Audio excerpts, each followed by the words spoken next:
abawagizi ba National Unity Platform abakwatibwa ku nsonga z'ebyobufuzi betuyita ba political prisoners abawerako banditeebwa very soon. Bampita kali Lugambo Promax Simple MC gyosinzira okuba ng'olaba video eno nkwegayiridde giteekeko share gitambuze ate gwagiraba njagala ogiwa obudde era owulirize bulungi nnyo ebigambo ebiri mu eno video.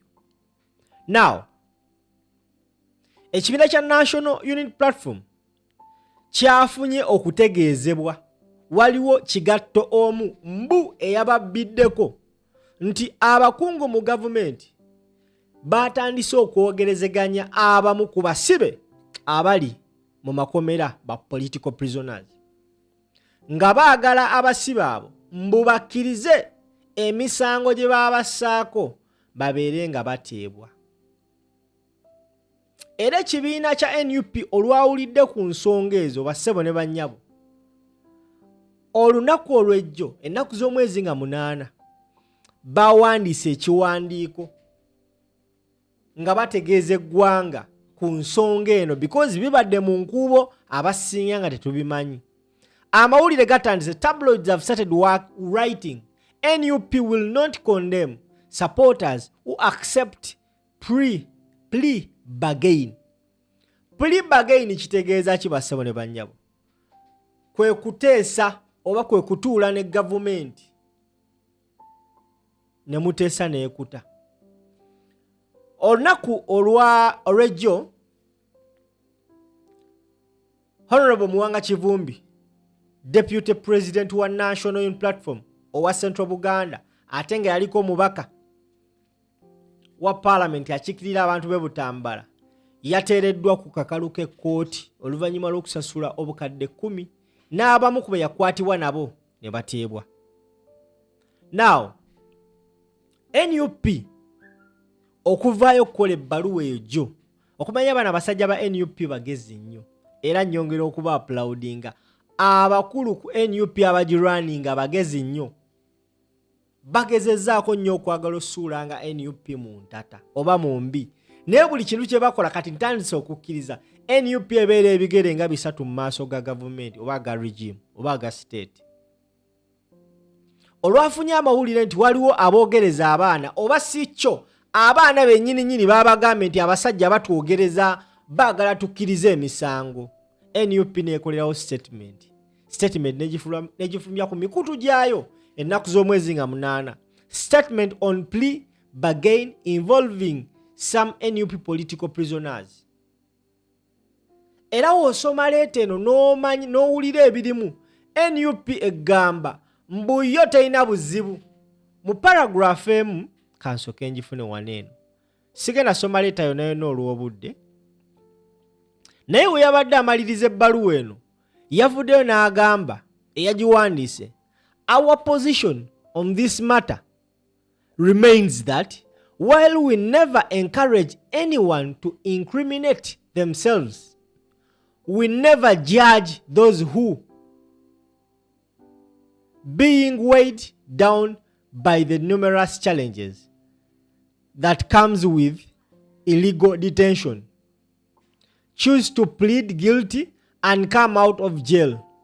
More so, if they do so within clear known legal processes such as plea bargain. What is more important is how these comrades behave when they are released. NUP gamba bo tebalina buzibu na muntu abonyebonye mu kkomera n'atendewalirwa n'awulira nga yeetamiddwa okkomera ne bamuwa ddiiru eyo singa ddiiru ebanga ezze mu mateeka kye bayita plea bargain kibeera mu mateeka. NUP bagamba bo tebalina buzibu na muntu akoze plea bargain wabula obuzibu bayina ebintu oyo byagenda okukola nga avuddeyo. Okategedde yeegamba nti abasajja baba bakutuukiridde this is your life tewali akuyinako buzibu wobanga okkiriza n'okola kye bayita plea bargain they have no problem with you. Wabula obuzibu bwe bujjira gwe byogenda okukola obanga oteereddwa, because we all know tebasobola kuta nga tolina kyogenda bawa. One of there is what they give you and what you give. Tebasobola kuta nga tolina kyogenda bawa. So NUP gamba we have no problem with that.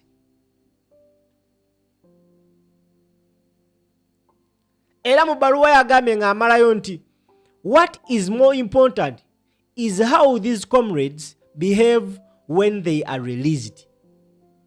Kati awo NUP weetekesira. Mujjukira abaateebwa Basaanya, eyo banchi yaliko Olivia Lutaya. Basaanya be bakola mwabiraba ne group ye. It was only one person, Olivia Lutaya, eyadda ku kitebe because mu mateeka ge babagana okuddamu okwesembereza NUP, enteekateeka za NUP n'ogenda ku kitebe. Mu bonna abaateebwa Olivia Lutaya y'omu ku abo abagamba nze sijja bikkiriza. Omukyalo Olivia Lutaya n'atuuka ne ku extent nti omukulembeze we yali agenda nominatingibwa nga president. Mu bantu abatono be bamugamba okuchuzinga, yachuzinga Olivia Lutaya. We shall never forget the day that woman stood behind Bobi Wine ng'akutte umbrella mu nkuba ng'ayimiridde ng'omujaasi. That was very brave. And one person told me ali eyo UK mukyalo munangamba ha omwana ono Olivia Lutaya omutima gwalaze, simanyi abasajja banaamuleka wabweru. Wallahi baamala ne bamukwata. Kya mukazi watu yazzeeyo. Eyo banche yateebwa abasajja nga bamachete baagaana deliberately. Machete amaze emyaka egigenda mu 7 mu kkomera yagaana plea bargain. Yagamba oba afiira yafiireyo. Era gwe Uganda ndaba, the public should expect some of the members okuteebwa. Era n'ekibiina kigamba tekibayinaako buzibu. Era ne bali we baateebwa NUP teyina gwe yateekako mbeera yadde n'ogwo. Ekibiina kyalina redo supporting abo abatagenda kukosa kibiina. Era Olivia Lutaya ndowooza mwamulaba okuleka Basaanya abakola be bakola. Ate nga Katonda alina engeri gy'ayamba NUP. Unless you a fool and accept that plea bargain, oyina sooka kulaba nti abaasooka okukola plea bargain byaggwa bitya. Tebyaggwa bulungi. Saanya akaaba.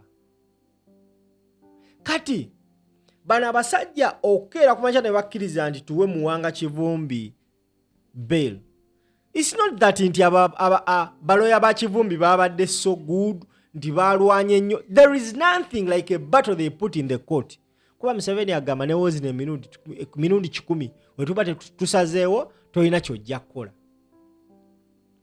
Bamachete bataleddwa mu kkomera tebayitibwa na mu kooti. Kiza Besigye bagimummi. Golooza Muwanga Kivumbi yakoze ki ekyamaanyi ekyamuweza bail? There is nothing. It was purposely okulaga bali eri abali mu kkomera abasigadde nti bano abakulu bo bagenda vaayo naye gwe ogenda sigalawa. Same engeri gye baataamu ba Edmutwe bali be basooka okukwata mu 2021 baabata kulaga basigadde nti kati bali bo bateesezza n'omukulu nti waliwo enteeseganya na buli kati tubuuza abantu enteeseganya ze baakola okutaba Nubianiri Badani Magic ba Map Media ziriwa. Tewali aleeta nteeseganya. Ebintu ebimu babikola gwasigaddeyo basobola okukozesa kye baagala. Kati Muwanga Kivumbi bamuwadde bail n'abamu ku be bamukwata nabo. Kati abamu ate 6 ne babalekayo. Kati awo osuubira okujja ku list ya plea bargain nti bakute basobola okukozesa bye baagala. Abaana baavayo ne batugamba nti baatuta. Waliwo wano omunyaye omuvubuka foot soldier yeyita munyalwanda wa Bobi yagamba nti baatuta ne batugamba tukole kino bwe kiti ne bwe kiti tuwayirize ne bwe tuti. Abamu baatya ne bagaana abalala badduka for their life. Kubanga there is nothing the state wants like incriminating the National Unity Platform. It has been a threat ever since it was registered as a political party. So, okunoonya engeri gy'okijjawo, you have to look for those things ebiyinza okujjawo ekibiina mu mateeka naye bassebo ne banyaabo abasajja bagezezzaako emyaka n'emyaka ekibiina kiganye. So nkuwadde amawulire gano just in case okera ku makya nawulira nti oli omu yakkiriza emisango, let's not attack them. Abamaize okuba bakikoze nga bawulira bakooye. A person like Machete wakera ku makya n'akola plea bargain sobola namunenya 7 years. 7 years, it is too much. Era abantu bangi babadde nga bavayo nga bakonjera NUP nti lwaki temuteesa n'abasajja bate abantu baffe. NUP ekitadde gavumenti yo teyina buzibu. Kulila, they will not condemn supporters who accept plea bargain. Era ekyebbanga lyonna ebadde ekyogera bakitadde omuntu yenna ali mu kkomera ng'awulira anyigiriziddwa ekimala, ng'owulira gwe okukkiriza emisango gy'otaakola kye kigenda okuwewula ku buzito bw'oliko. NUP egamba tekuyinaako buzibu. So ndowooza kati naye ensonga ababadde baasamira NUP abagikonjera kiweddewo. Akategedde givuge bampita simple.